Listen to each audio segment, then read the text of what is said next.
Howdy. We are live. We are live. What's up?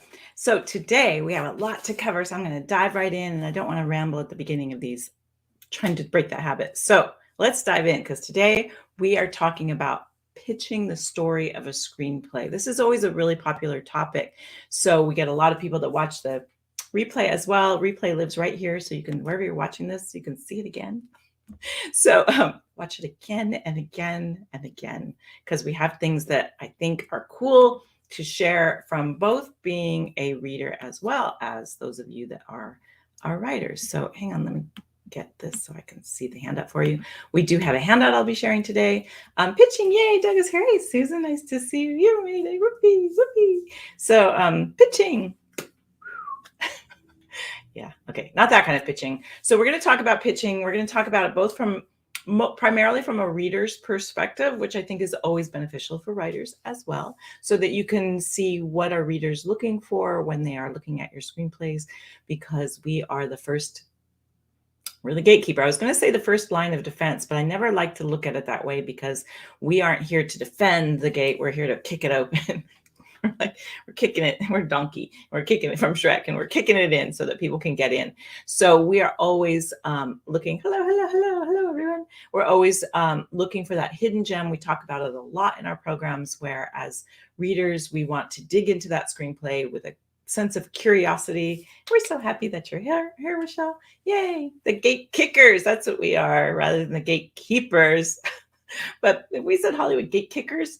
Actually, that's not a bad idea. So we are here to look for that hidden gem as readers. We want to approach a script with curiosity to find out what is in that screenplay that is unique. We definitely hold the key, as Doug says, and we want to get that screenplay through the gate into the hands of a producer and up onto that screen. That is our ultimate goal, is to see everything that we read figured out first and then on the screen. So today we're talking about pitching, because pitching is something that is very common in the industry and just in life in general. I don't think we realize how much we are witnessing or seeing or participating in pitching. I'll make sure I can see the handout and your comments. So we are people are pitching all the time. Like, you don't even really realize it. When you're scrolling through Netflix and you're trying to decide what to watch, it has 3 little words: quirky, fun, unique. That's pitching you on this story. It's interesting to me, because log lines, in this case, are the little description of the story. And sometimes they comment on their own thing that they're pitching to you in a negative way, which always kind of blows my mind. But so people are constantly, what do you see in Facebook all day, every day these days, especially since the pandemic? You see, what are you watching? People are constantly asking, what are you watching? And then someone says, hey, I'm watching this. Or have you seen in our Screen Reader Facebook group, I think it was in Screen Readers, people are talking about Righteous Gemstones. Who's seen Righteous Gemstones? I haven't posted this observation yet, but who has noticed the similarities between Righteous Gemstones and Succession? It's like Looney Tunes meets Succession. So we are pitching stories to each other all day, every day, and don't even realize it. So there are more like, yeah, what are you binging, right? Totally. So there are just so many different ways that we can pitch a story, and both pitching and writing coverage as a reader are very similar. And so as I was kind of putting this little thing together, we do this the first Monday of every month. The first time that we have a Monday of the month, we are here. So as I was looking at this, it was like, really, like, a coverage is basically a very long pitch. It's like talking about, what is this story about? What works about this story? Should we do this story? It's like you're pitching that screenplay on behalf of the writer. So I think it's really important as a reader to understand pitching, and understand as a writer how to pitch, and as a reader what that writer is going through, so that we're always coming from a place of support for that writer, and also being able to help a writer with their pitch, or being able to help a writer practice their pitch. If you're a writing coach, or the reader career can lead to many things: writing coach, writing consultant, script doctor, so many things. So as you're learning all of this, and as you're working with writers and coaching writers, you can help them with their pitches. I recommend people practice their pitches. You can take someone's pitch and pitch it. I mean, I've done this professionally, where I take pitches and then I go back to the producers that I read screenplays for and tell them, hey, I just was pitched this. Do you want to take a look? Blah, blah, blah. So it is like reading and pitching definitely go hand in hand. So there are different types of pitches, and you can get all of this. Hold on, let me pop in our handout. No, banner. Here we go.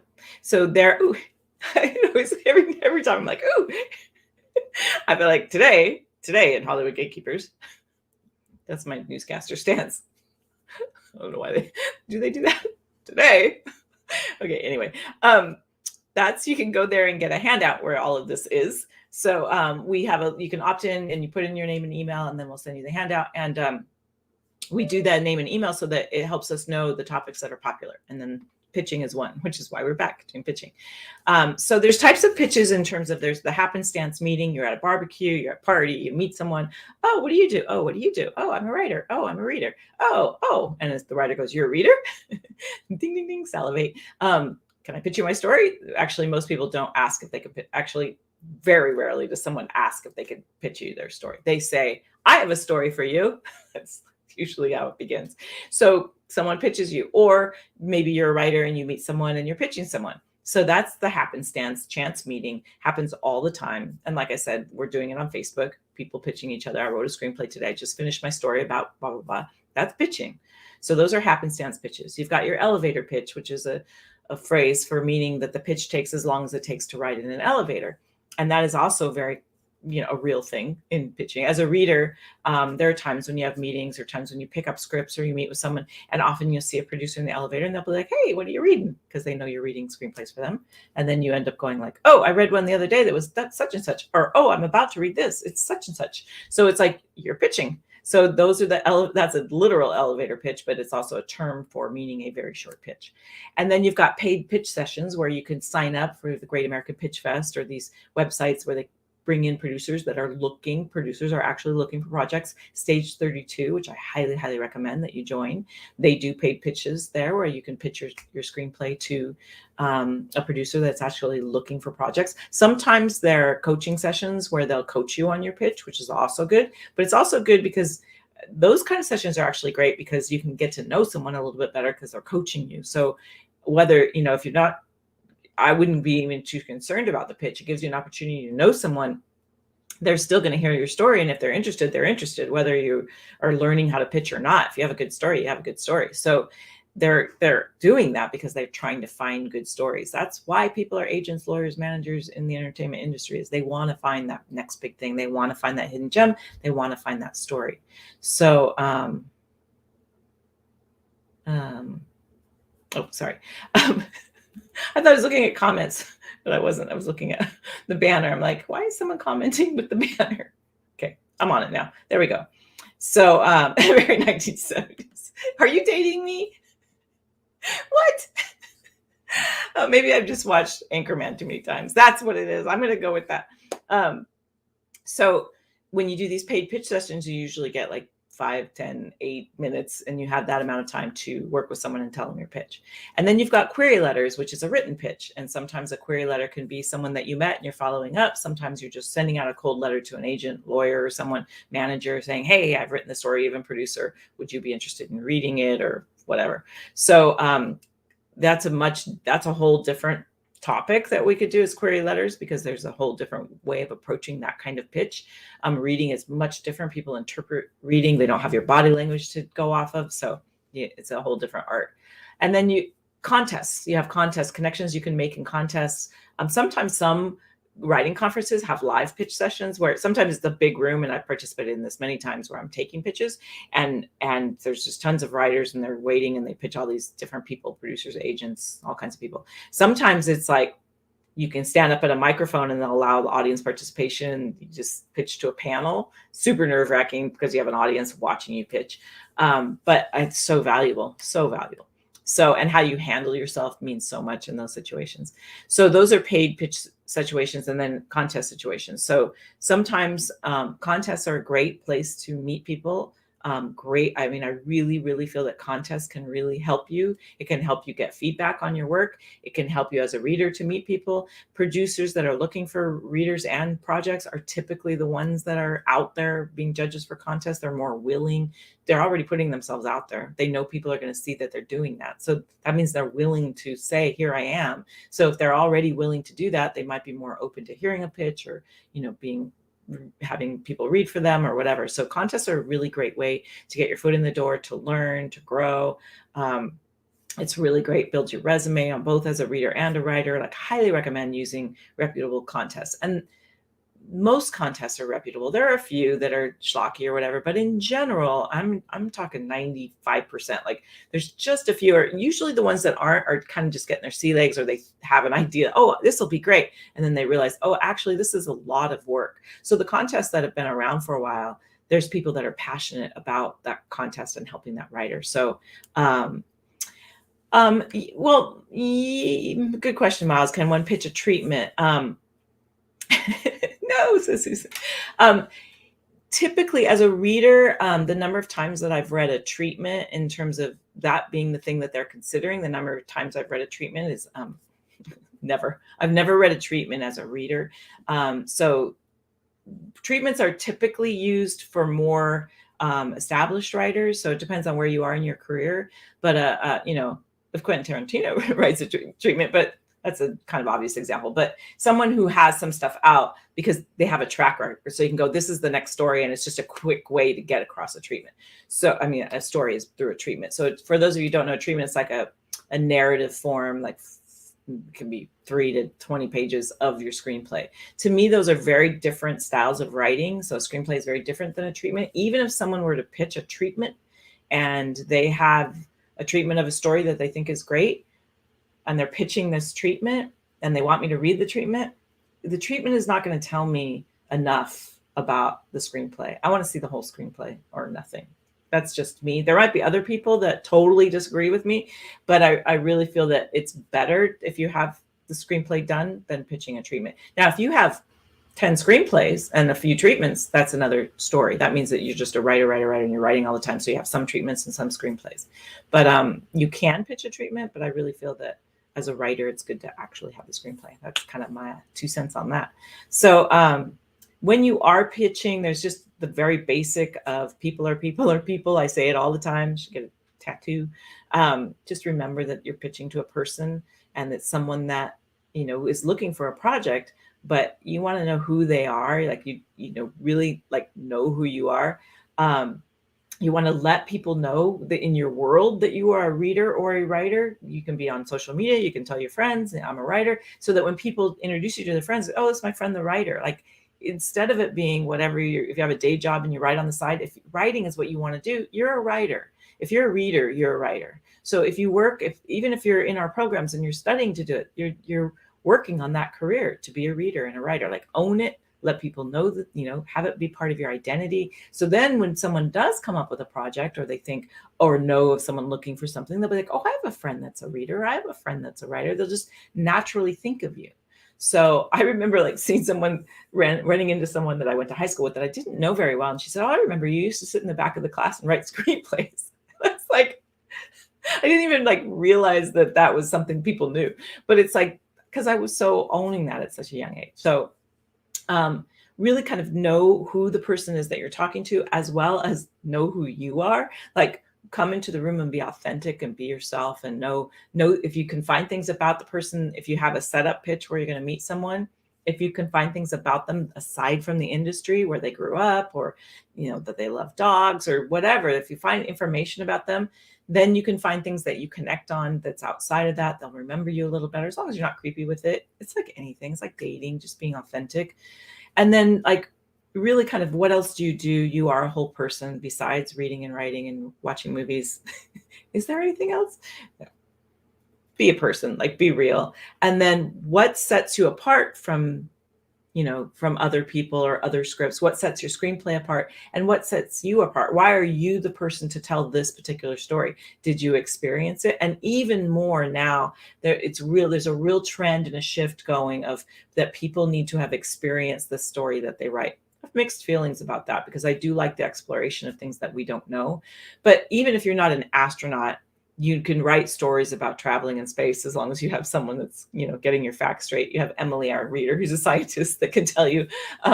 But, I really, even more, people want you to sort of have some experience in what you're writing. That's become a real trend, much more in the book world, but it's definitely a trend as well, is that they want you to bring your personal experience. So what kind of unique things have you experienced or has your family experienced that you can then put in your work, and what can you pitch within that? And then how well do you listen? Like, pitching is so much about listening and being aware and watching body language, and really like you know, seeing if they're engaged. If you're telling someone your story and their body language is just melting down into the chair, and they're kind of, and they're just, or they're like frozen with a solid smile, kind of half smile. If they're, you can read it when a person is interested. If they're engaged and they're kind of upright and they're leaning in and they're looking at you and they're nodding or they're smiling or they're like, oh, and they're reacting, then you know that the story, they're engaged in your story. If they're not responding to that, that's why you need to practice your pitch, which I didn't put on the handout, totally forgot, but that is huge. Practice, practice, practice on everyone. Tell everyone your story so it just trips right off your tongue. As a reader, being able to pull out the things from a coverage and tell someone about it in a way that's engaging, you are there to represent that story to whoever you're reading the screenplay for. So if you're reading it for a writer, you're telling their own story back to them in a way that's like, this is how this comes across. And so if it's not coming across in the way they intended, you have to solidly represent that so that they can see how does it come across. And then if you're solidly representing, this is how I see your story, then they can go, oh, wait, that's not what I meant. The mom, not the brother, is supposed to be the protagonist or whatever. It's like, you need to stand firm in what you think of this screenplay.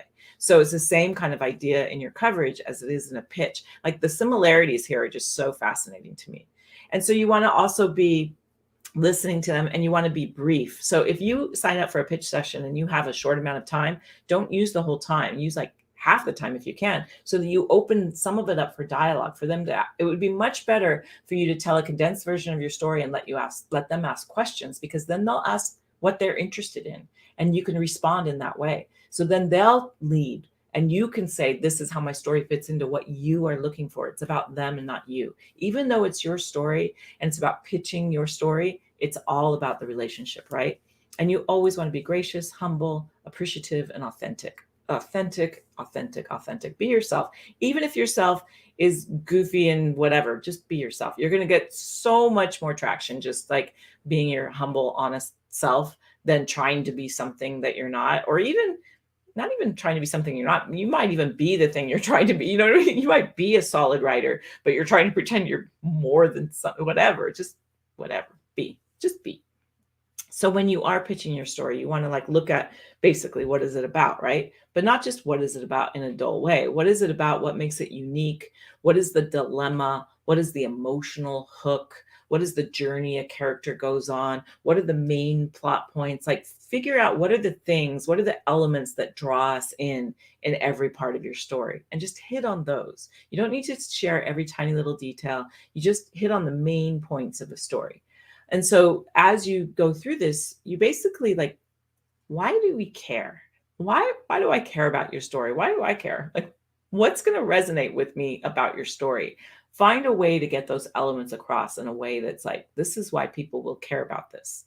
How is it universal? How can we all relate to it? Stories can be set in all kinds of future things that we've never experienced, past things that are long gone that we don't even, centuries and centuries ago, but we still relate to the human condition. So how are they universal? And then how are they unique? Because they need to be both. You can tell a universal story. You can tell a, just a romantic person meets person, person loses person, person gets person story. You can tell that story in a bajillion different ways. I mean, some people joke that all stories are the Wizard of Oz. And we were doing our story seminar a couple of weeks ago and realized that Shrek and The Matrix are the same movie. Very similar trajectory of Shrek and Neo. So you never would think that. But even to the end of Trinity kissing him and the princess kissing him and being like, be who you are. She's like, you're the one. Go fight. And the princess is like kissing him, and then we're ogres and we love each other. Like, It's the same, which I absolutely love, right? So it's so universal, but those two stories are very unique, right? What's true about either the story that you wrote or the story that you're reading that fits into that? And then finally, just a couple of thoughts. And if you have questions, feel free to drop them in and let me know too, Miles, if that answered your question. So, or if you have need more. So just kind of some final thoughts. As a reader, when you say, yes, this is a project that we should act on, why are you championing that script? Why are you getting behind it? What you're saying to someone, yes, let's put money on it, let's do it. Why? Why is it resonating so strongly with you? And why are you pitching it to this person in particular? So when you are doing a pitch session, why did you choose that person? And really being thoughtful about that. So let's say that you're a writer and you're looking for an agent or lawyer or manager. So lawyers can represent you as writers as well. So let's say you're looking for an agent and you have an opportunity to pitch an agent and they do rom-coms and you write horror.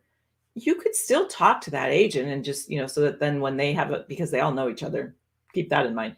So, they might say it's not right for me, but it's right for this person. But don't go in and pretend that they do what you do. Go in and say, I know this isn't, your genre, but it's just a super unique story. Or, I don't know that I would sign up and pay for something like that. But if the opportunity happens, you can say, like, you can just relate on the fact that you both love this process in the industry and movies, and then really know who you're talking to, right? And then they'll remember you and they can pitch you to someone else. And so, and that's true too, that, I mean, it's an agent and manager's job to pitch you to people. So that's all they do all day long is pitch to people. Producers are pitching to each other. Producers are selling the screenplay to distributors. Everyone is pitching all the time. So just, it's pretty generic when you think about it. It's not so special. You can just sort of like relax about it and know that this is just part of the process. So really take notes, after you do any kind of meeting with someone, or even if you meet someone casually, you're a writer, write about it, write what you learned, write the insight that you took away from it, write kind of, anything that you picked up from that person or that you learned about yourself in that moment. How did you behave? Do you wish you would have done this? Are you proud of that you did that? Like really like be present to what's going on so that you can be really, really prepared, and be nice to everyone. Be nice to the person that answers the phone. Be nice to the person that's getting the coffee or whatever. Be nice to the person who's taking your ticket at the contest and the film festival that you're attending because you want to see that major writer, because that person that's taking the ticket is the next day is the operations manager of the festival. Like people move around so quickly, once something hits and someone gets promoted, people and everyone knows everyone. And so I just actually the other day heard a manager talking about how someone was rude to her.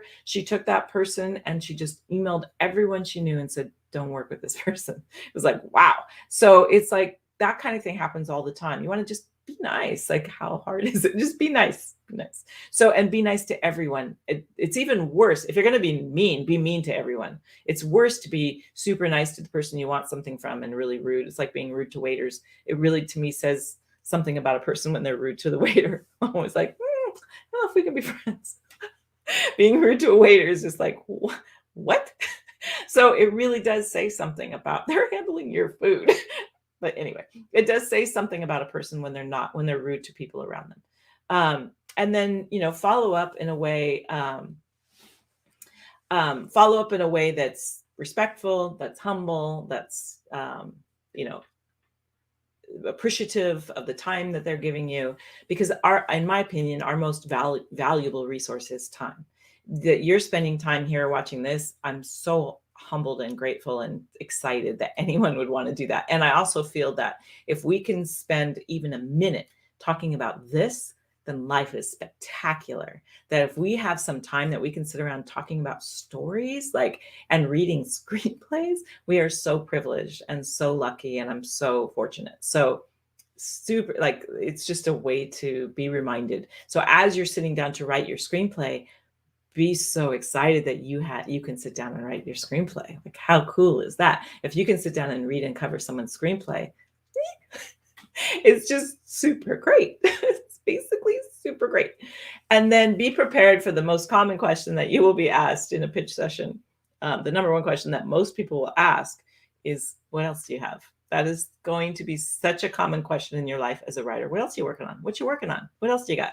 Because they want to know, if someone finds a writer in a screenplay that they love, they're going to be more inclined to want to work with that person if that person writes a lot, right? They love your work. They want you to write more of it. So they want to see that you're writing and writing, that you are a writer, that you're not just having your one screenplay that you're clinging to it, because that's a red flag that you're going to be hard to work with. If you're super clingy to your one project, then it's kind of a red flag that, oh, this person isn't a collaborator. They're not a writer's writer. They're not just writing because they love the thing of writing, and then they're a storyteller. They want to know, like, they want to know you. They know if someone decides to work with you, as a reader, when you decide to coach someone, you are investing that valuable resource of time into someone because you feel that they are valuable and they have a future and they have something to say, and you want to help them do that. So when someone does that, they're saying, I'm going to invest my time, often my money, my attention, and I see something in you that is spectacular, and we're going to run with it. So often a producer, it takes years sometimes for a film to be produced. So they're saying, I'm committing to you for several years. It's like, it's sort of like dating. If we could do that, saying, I'm going to commit to this fully and put all my attention and money and everything into this relationship for 2 years, and we'll see what happens. I actually know a coach that teaches the 90-day relationship, and she's like, you go all in for 90 days and then you see what happens. But it is that idea that someone's going to do that. That means they have some faith in you. So you want to step up and, be prepared and have more things. So, oh, absolutely, Susan. People will say, and I give this example all the time, that you remember negative things far more than positive things, for sure. Because if your friend says, like, or someone meets you and said, it was so great, really, you're so nice, and you're so talented, and you're smart, you dress a little weird, but you're really super cool, and I want to hang out with you. Maybe we can get some different clothes. But you're just like, I've never met anyone who's so smart, who's so talented, who's like, you just know everything. You'd be like, what's wrong with my clothes? It's like, it's just like a beacon of whatever. And often our brains are doing that all day, every day. Here's all the ways that you need to improve. So it's really interesting that we do that. Yeah. So definitely practice in the mirror. Oh, such good. Yeah. Mirror pitch is smooth. Oh, this is great. I don't know who you are, Facebook user. I have an idea who you might be. You dress a little weird. But other than that, you're spectacular. Pitch decks. I have a whole thing on pitch decks. When can create a great pitch deck? How to get agents to read it? So finding agents is a kind of a whole nother topic. But if you go, there's so many agents that also judge contests. That's always a good place to start. There's directories. There's IMDb. Sometimes we'll list. If you have IMDb Pro, they list managers. There's directly just Googling. There's ways you can look at. You can look at different projects that have been produced and see who brokered that deal. There's ways to find agents. It's hard because I come from remember that I'm coming from a total reader's perspective. And it's hard because I tend to want to put my producer hat on. But for Hollywood gatekeepers, we're always coming from a reader's perspective. And that is that we don't typically read pitch decks. Pitch decks are, again, a little bit more down the way than pitching your screenplay, because usually a pitch deck is more if you know that you're going to be producing in some way. But you can get an agent to look at a pitch deck. I have a thing about a pitch deck in the same thing that I do about treatments, in terms of writing a treatment and writing a screenplay are so different. You're a different style. To me, you're more...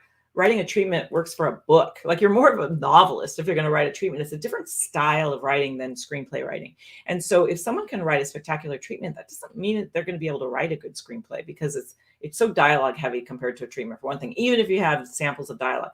The same is true with the pitch deck. Someone could be incredibly visual and almost be sort of a director in a way and create this really visual, almost comic book of a pitch deck.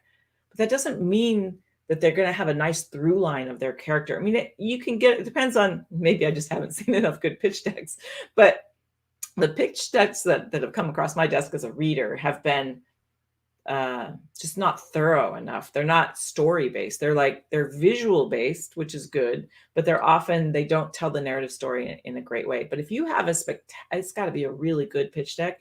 It's the same process to get an agent to read a pitch deck as it is to get them to read your screenplay. So it's finding that agent that takes pitch decks. I would just, this might sound silly, but Google that. What agents take pitch decks? See what happens. I'd be really curious. Like, come back and tell us in the group what happens when you do that. When you do meet with an agent, just being, go into stage 32, go into Clubhouse. Clubhouse is such a great resource, and look around for rooms, ask that question, what agents will take a pitch deck? Some agents might not like to read and they'll take your pitch deck. I'm coming from a reader perspective. So I want to read what you're writing as opposed to see the visual side of it. Some producers might want to see the visual thing. That's the beauty of this industry, right? There's so many different people and ways that people like things. Often what would happen is a producer would say, this is a great pitch deck. Give me the screenplay. Then where does the screenplay go? To the reader. So that's a very common pathway. So the producer might be interested in that, but eventually they're going to have to read the screenplay. So just make sure your screenplay can back up your pitch deck. I hope that made sense. Let me know if that makes sense.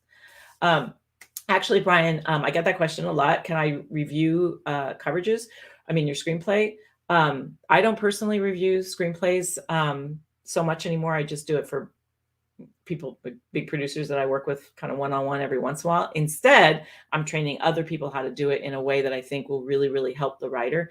And we have many, many wonderful people that have graduated that can do coverage. And so you just go to hollywoodgatekeepers.com/reader, and you'll see they're on our web page, and you can, talk to them. They're also, some of them are in this Facebook group. Some of them are probably here on this chat right now. And also we'll be in, oh, thanks, Adette. Thanks for identifying. There's a little thing that says StreamYard.com Facebook or Facebook.com StreamYard, and you can click on it and then it will show me who you are. For some reason, I don't see the names on some people. Yes, that is a good one too. Be careful. You're giving great advice, Adette. I love it. Be careful. I'm not a big fan of this meets that. It's even though I just used it a bit ago, comparing Righteous Gemstones to Succession, it's Succession meets Looney Tunes, but it is like, I would never do that in a coverage, and I would really hesitate unless someone asked me, what's it exactly like? Can you name a show that this is like? Then I would, but other than that, I would shy away from it. Even when I do dress weird, I'm spectacular. So definitely go, Brian, definitely go to hollywoodgatekeepers.com/reader. Find all of our spectacular readers that I've seen their coverages, and they are awesome.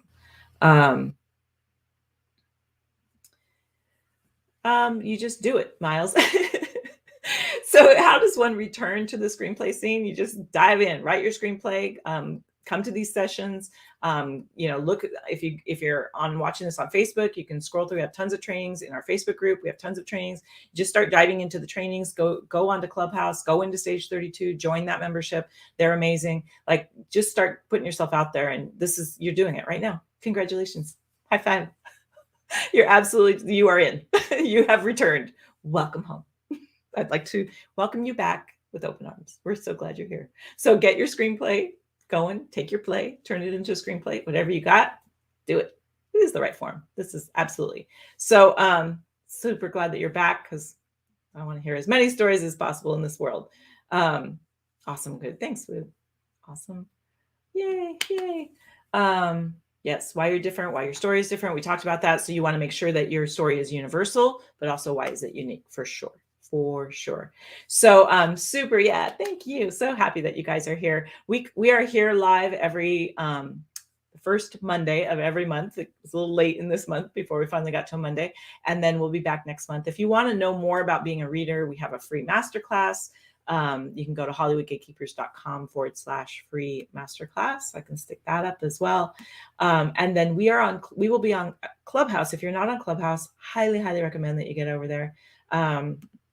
We will be there this Friday at 3, similar to this, except it's just audio. There's no visual, but I'm having a conversation because I see your comments, but I'll actually talk to you. You can come up and you can ask questions. The thing I love about Clubhouse is it gives me an opportunity. It's a little bit hard to do it in this format, but in Clubhouse, it gives me an opportunity to bring our readers up. Those of you like Brian, you're looking for readers. It gives me an opportunity to bring our readers up onto the stage with me and say, this is so-and-so, this is Emily, and she's one of our readers, and she specializes in science in the screenplay. She can tell you if your science is accurate. This is Heather, and she does log lines. This is Jessica, and she's working with producers, and she's also reading for some contests. It's some coverage sites. So it's like, I know our readers pretty well. Some of them I'm getting to know, but that helps me get to know what they're doing and helps me share with you. I know that if they've gone through our course, they know how to read screenplays. What was I looking for? I can't think and talk at the same time. So here's the masterclass show. Ta-da. So super happy to have you guys here. Really fun. I'm so glad that you're here in the group. And yeah, the WITFIT, what's in it for them? And really being aware of, that again, people are people, and that everyone knows everyone. It's such a small world. It's not 6 degrees. I really think it's like 2 degrees of separation. And so, even if something isn't particularly right for that person, they might know someone who knows someone. And then the typical fee that a reader charges is pretty much all over the place. $50 is a pretty straight ahead. I will cover your screenplay for $50. But it really depends on what you want. If you want just a straight coverage, which is a couple of pages, or if you want notes, then it goes up, and also it depends on their experience, how much experience they have, who they read for, are they connected to producers? Like where do they fit inside of the industry? So when you go to our site and go to HollywoodGatekeepers.com/readers, they'll each have their own, everyone's a little bit different. They specialize in different things, and they work with some of them work with producers, some work with writers. So it's really fun. We're getting I'm so excited because we're finally getting like a group of people that are out there reading and making it work. So I hope that helps out. And so happy to have you guys here. Let me know if you have any more questions. Otherwise, join us at 3 p.m., always Hollywood time, LA time, on Clubhouse. If you go to clubhouse.com and then look for Hollywood Gatekeepers, we have a club. We have a club. You can literally join our club. La, la, la, la, la, la, la, la. Okay, no singing. So you can join the club, and we'll go from there. And then that's a whole nother topic, finding a company to work for. But some of the same things I talked about in terms of finding agents, finding managers, contests, social media, same kind of thing. So go back if you're just new and you're just seeing that, going back and watching this from that perspective, that you're looking for a company to work for as opposed to pitch to, very similar process. So we will be back. Super happy to have you here. And yeah, have a great day. And we'll see you, or we'll hear you on Clubhouse. No worries, Lori, just watch the replay. It's living right here, wherever you're watching it. If you're watching it on YouTube, it'll be on our channel. If you're watching it in the Facebook group, it'll stay right here in the Facebook group. So just watch it again and again, binge watch. Talk to you guys.